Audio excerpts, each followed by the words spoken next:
সূরা আল হাশর।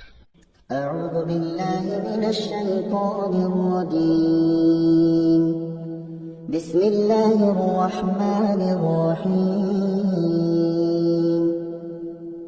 سبح لله ما في السماوات وما في الأرض وهو العزيز الحكيم আসমান সমূহ ও জমিনে যা কিছু আছে তারা সবাই আল্লাহ তাআলার পবিত্রতা ও মাহাত্ম্য ঘোষণা করছে। আল্লাহ তাআলা মহাপরাক্রমশালী ও প্রজ্ঞাময়। هو الذي أخرج الذين كفروا من أهل الكتاب من ديارهم لأول الحشر ما ظننتم أن يخرجوا وظنوا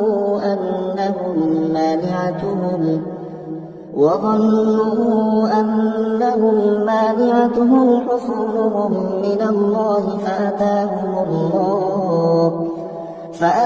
الله من حيث لم يحتسبوا وقذف في قلوبهم الرعب يخربون بيوتهم بأيديهم وأيدي المؤمنين فاعتبروا يا أولي الأبصار তিনি হচ্ছেন সেই মহান সত্তা যিনি আহলে কিতাবদের মাঝে যারা আল্লাহকে অস্বীকার করেছে তাদের প্রথম নির্বাসনের দিনেই তাদের নিজ বাড়িঘর থেকে বের করে দিয়েছিলেন। অথচ তোমরা তো একথা কল্পনাও করনি যে ওরা কোনোদিন এ শহর থেকে বেরিয়ে যাবে। তারা নিজেরাও চিন্তা করেনি। তারা তো বরং ভেবেছিল তাদের দুর্ভেদ্য দুর্গগুলো তাদের আল্লাহ তাআলার বাহিনী থেকে বাঁচিয়ে দেবে। কিন্তু তাদের উপর এমন একদিক থেকে আল্লাহর পাকড়াও এসে তাদের ধরে ফেলল যা ছিল তাদের কল্পনার বাইরে। আল্লাহ সে পাকড়াও তাদের অন্তরে প্রচন্ড ভীতির সঞ্চার করল। ফলে তারা নিজেদের হাত দিয়েই এবং কিছু কিছু ক্ষেত্রে মোমেনদের হাত দিয়ে নিজেদের বাড়িঘর ধ্বংস করে দিল। অতএব হে চক্ষুষ্মান ব্যক্তিরা, এদের নির্বাসনের ঘটনা থেকে তোমরা শিক্ষা গ্রহণ করো। ولولا أن كتب الله عليهم الجلاء لعذبهم في الدنيا ولهم في الآخرة عذاب النار যদি আল্লাহ তাআলা ওদের উপর নির্বাসিত করার সিদ্ধান্ত বসিয়ে না দিতেন তাহলে আগের জাতিসমূহের মতো তিনি তাদের এ দুনিয়ায় রেখেই কঠোর শাস্তি দিতে পারতেন। অবশ্য তাদের জন্য পরকালে জাহান্নামের আগুন তো প্রস্তুত রয়েছেই। ذلك بأنهم شاقوا الله ورسوله ومن يشاق الله فإن الله شديد العقاب ওটা এজন্যই রাখা হয়েছে যে তারা আল্লাহ তাআলা ও তার রাসূলের সুস্পষ্ট বিরুদ্ধাচরণ করেছিল। আর যে কেউই আল্লাহর বিরোধিতা করে তার জানা উচিত আল্লাহ তাআলা শাস্তি দানের ব্যাপারে অত্যন্ত কঠোর। ما قطعتم من لينة أو تركتموها قائمة على أصولها فبإذن الله وليخزي الفاسقين এ সময় তোমরা যেসব খেজুর গাছ কেটে ফেলেছ এবং যেগুলো না কেটে তার মূলের উপর দাঁড়িয়ে থাকতে দিয়েছ তা অসঙ্গত ছিল না, বরং তা ছিল সম্পূর্ণ আল্লাহ তাআলার অনুমতিক্রমেই। আর আল্লাহ তাআলা অনুমতি এ কারণেই দিয়েছেন যেন তিনি এ দ্বারা নাফরমানদের অপমানিত করতে পারেন। وما أفاء الله على رسوله منهم فما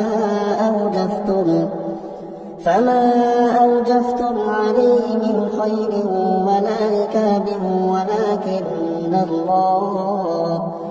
ولكن الله يسلط رسله على من يشاء والله على كل شيء قدير এই ঘটনার ফলে আল্লাহ তাআলা যেসব ধন সম্পদ তাদের কাছ থেকে নিয়ে তার রাসূলকে দিয়েছেন তা ছিল তাঁরই একান্ত অনুগ্রহ।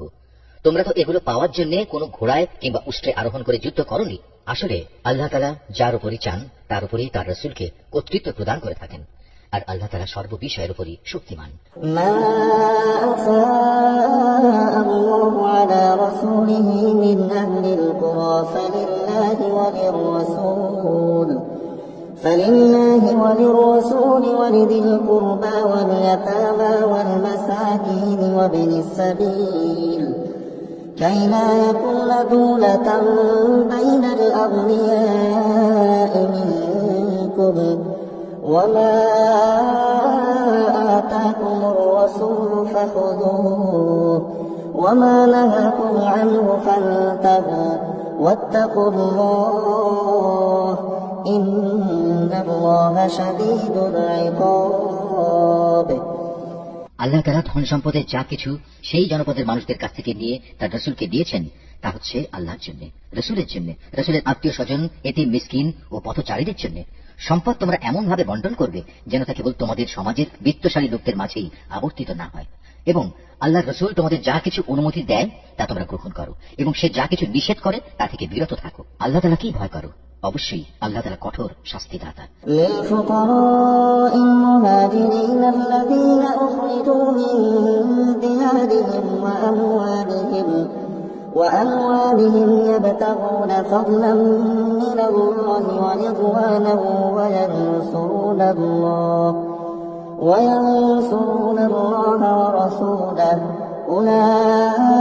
أولئك هم الصادقون। এ সম্পদ সেসব অভাবগ্রস্ত মুহাজিরদের জন্য যাদের আল্লাহর উপর ঈমানের কারণেই নিজেদের ভিটে মাটি ও সহায় সম্পদ থেকে উচ্ছেদ করে দেওয়া হয়েছে, অথচ এই লোকগুলো আল্লাহর অনুগ্রহ ও তার সন্তুষ্টি হাসিল করতে চায়। আল্লাহ তাআলা ও তার রাসূলের সাহায্য সহযোগিতায় তৎপর থাকে। মূলত এই লোকগুলোই হচ্ছে সত্যাশ্রয়ী। والذين تبوأوا الدار والإيمان من قبلهم يحبون من هاجر إليهم ولا يجدون في صدورهم حاجة مما أوتوا ويؤثرون على أنفسهم ولو كان بهم خصاصة ومن يوق شح نفسه فأولئك هم المفلحون। এই সম্পদে তাদেরও অংশ রয়েছে যারা মুহাজিরদের আগমনের আগ থেকেই এই জনপদকে নিজেদের নিবাস বানিয়েছিল, এবং যারা এদের আসার আগেই ঈমান এনেছিল। তারা ওদের অত্যন্ত ভালোবাসে যারা হিজরত করেছে। রাসূলের পক্ষ থেকে তাদের মুহাজির সাথীদের যা কিছু দেয়া হয়েছে সে ব্যাপারে তারা নিজেদের অন্তরে তার কোন রকমের প্রয়োজন অনুভব করে না। শুধু তাই নয়, তারা তাদের মুহাজির সাথীদের প্রয়োজনকে সর্বদাই নিজেদের প্রয়োজনের উপর অগ্রাধিকার দেয়, যদিও তাদের নিজেদেরও অনেক অভাবগ্রস্ততা রয়েছে। আসলে যাদের মানসিক কৃপণতা সংকীর্ণতা থেকে বাঁচিয়ে রাখা হয়েছে তারাই হচ্ছে সফলকাম।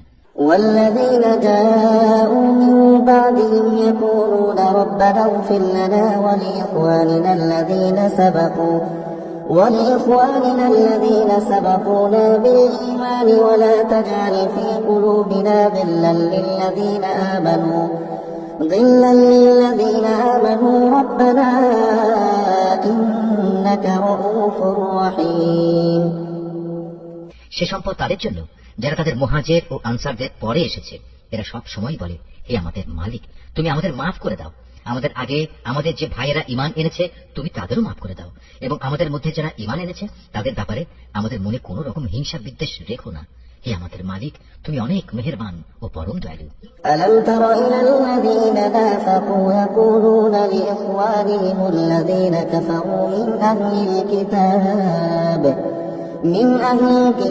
لئن أخرجتم لنخرجن معكم ولا نطيع فيكم أحدا أبدا وإن قتلتم لننصرنكم والله يشهد إنهم لكاذبون।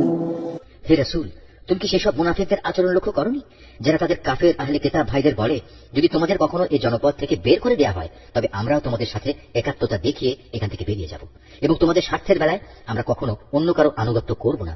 আর তোমাদের সাথে যদি যুদ্ধ বাদিয়ে দেওয়া হয় তাহলে আমরা অবশ্যই তোমাদের সাহায্য করব। কিন্তু আল্লাহ তাআলা নিজেই সাক্ষ্য দিচ্ছেন, এরা নিঃসন্দেহে কপট মিথ্যাবাদী।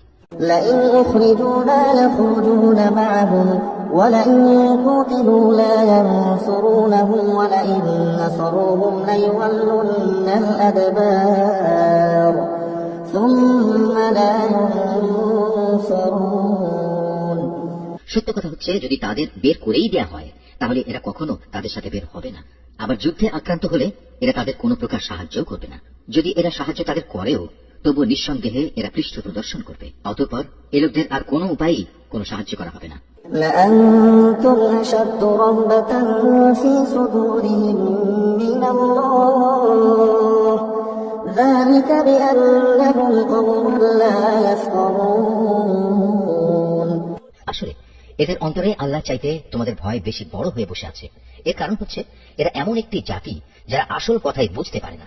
لا يقاتلونكم جميعا إلا في قرى محصنة أو من وراء جدر بأسهم بينهم شديد تحسبهم جميعا وقلوبهم شتى ذلك بأنهم قوم لا يعقلون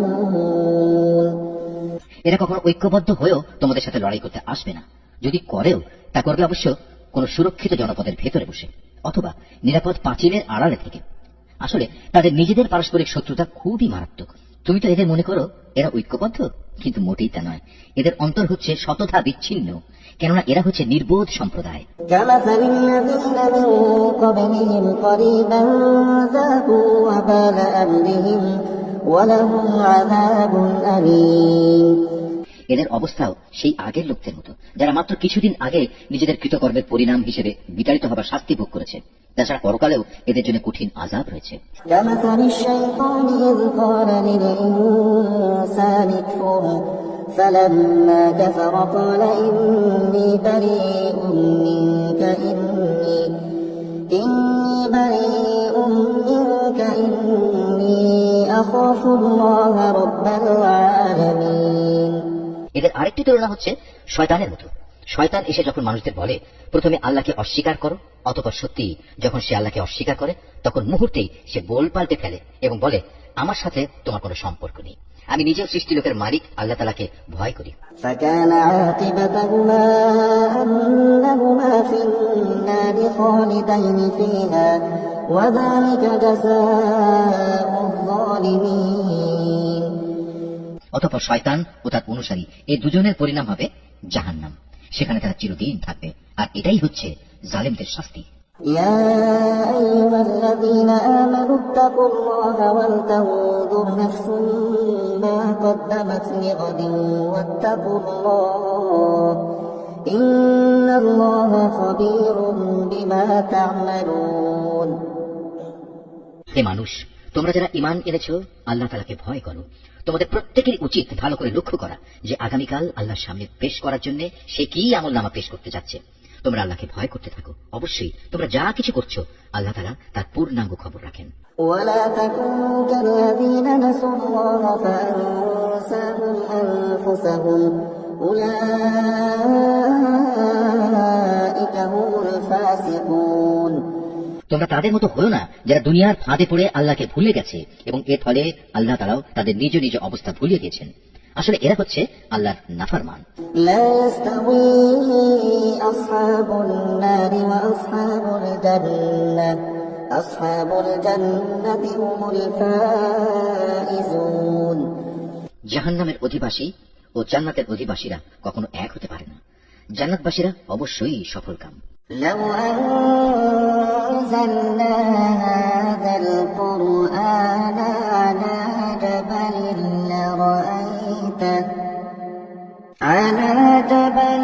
لرأيته خاشعا متصدعا من خشية الله وتلك الأمثال نضربها للناس لعلهم يتفكرون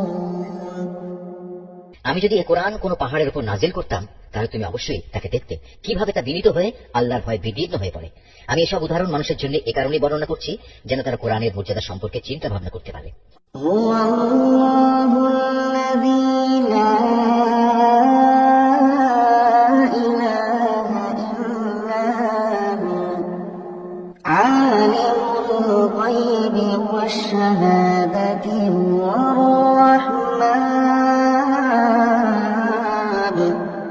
هو الرحمن الرحيم তিনি আল্লাহ তাআলা, তিনি ছাড়া কোনো মাবুদ নেই। দেখা অদেখা সব কিছুই তাঁর জানা। তিনি দয়াময়, তিনি করুণাময়। هو الله الذي لا إله إلا هو الملك القدوس السلام المؤمن المهيمن العزيز الجبار المتكبر سبحان الله عما يشركون তিনিই আল্লাহ তাআলা, তিনি ছাড়া কোনো মাবুদ নেই। তিনি রাজাধিরাজ, তিনি পূত পবিত্র, তিনি শান্তিদাতা, তিনি বিধায়ক, তিনি রক্ষক, তিনি পরাক্রমশালী, তিনি প্রবল, তিনি মহাত্মের একক অধিকারী। তারা যেসব ব্যাপারে আল্লাহর সাথে শিরক করছে, আল্লাহ তাআলা সে সব কিছু থেকে অনেক পবিত্র। هو الله الخالق البارئ المصور له الأسماء الحسنى يسبح له ما في السماوات والأرض وهو العزيز الحكيم তিনি আল্লাহ তাআলা, তিনি সৃষ্টিকর্তা, তিনি সৃষ্টির উদ্ভাবক, সব কিছুর রূপকার তিনি। তার জন্য নিবেদিত সকল উত্তম নাম। আকাশমণ্ডলী ও পৃথিবীতে যেখানে যা কিছু আছে তার সবকিছু তাঁরই পবিত্রতা ও মহিমা ঘোষণা করছে। তিনি পরাক্রমশালী, তিনি প্রবল প্রজ্ঞা। سبح لله ما في السماوات وما في الأرض وهو العزيز الحكيم هو الذي أخرج الذين كفروا من أهل الكتاب من ديارهم لأول الحشر ما ظننتم أن يخرجوا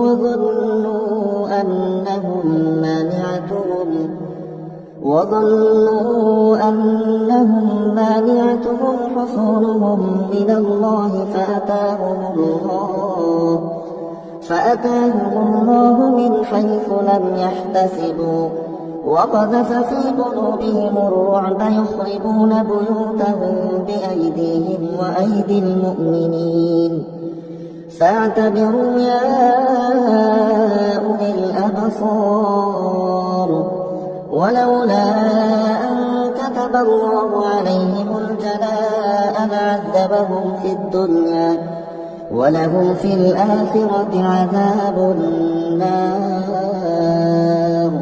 ذلك بأنهم شاقوا الله ورسوله ومن يشاق الله فإن الله شديد العقاب ما قطعتم من لينة أو تركتموها قائمة على أصولها فبإذن الله وليخزي الفاسقين وما أفاء الله على رسوله منهم فما أوجفتم عليه من خيل ولا ركاب ولكن الله يسلط رسله على من يشاء والله على كل شيء قدير ما أفاء الله على رسوله من أهل القرى فلله وللرسول ولذي القربى واليتامى والمساكين وابن السبيل كي لا يكون دولة بين الأغنياء منكم وما آتاكم الرسول فخذوه وما نهاكم عنه فانتهوا واتقوا الله إن الله شديد العقاب للفقراء المهاجرين الذين أخرجوا من ديارهم وأموالهم يبتغون فضلا من الله ورضوانه وينصرون الله ورسوله أولئك هم الصادقون والذين تبوأوا الدار والإيمان من قبلهم يحبون من هاجر إليهم ولا يجدون في صدورهم حاجة مما أوتوا ويؤثرون على أنفسهم ولو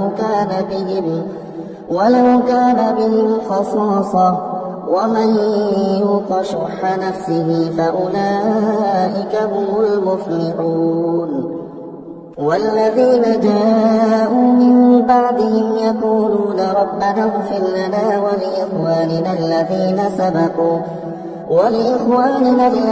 سبقونا بالإيمان ولا تجعل في قلوبنا غلا للذين آمنوا ربنا إنك رؤوف رحيم.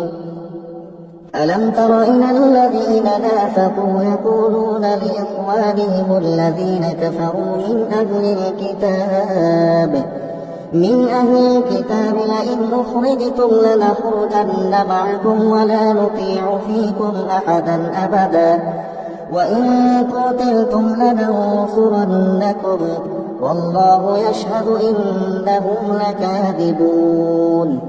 لئن أخرجوا لا يخرجون معهم ولئن قتلوا لا ينصرونهم ولئن نصروهم ليولن الأدبار ثم لا ينصرون.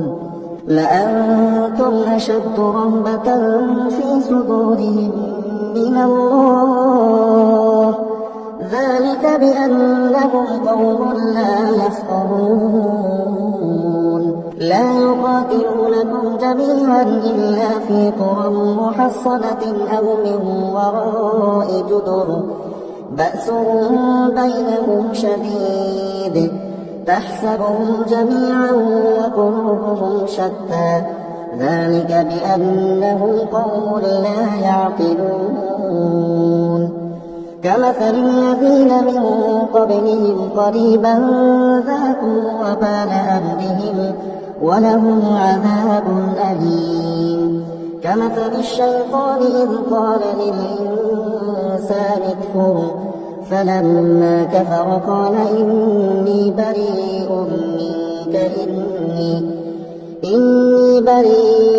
منك إني أخاف الله رب العالمين. فكان عاقبتهما أنهما في النار خالدين فيها وذلك جزاء الظالمين.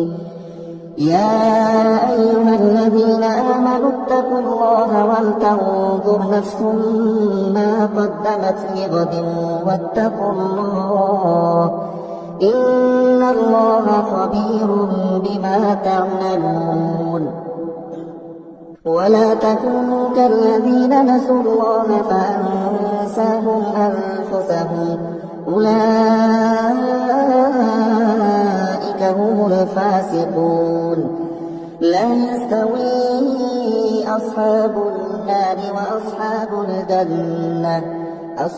الجنة هم الفائزون.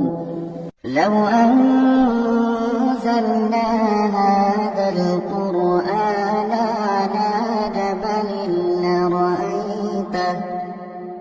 على جبل لرأيته خاشعا متصدعا من خشية الله وتلك الأمثال نضربها للناس لعلهم يتفكرون. هو الله الذي لا إله إلا هو عالم الغيب والشهادة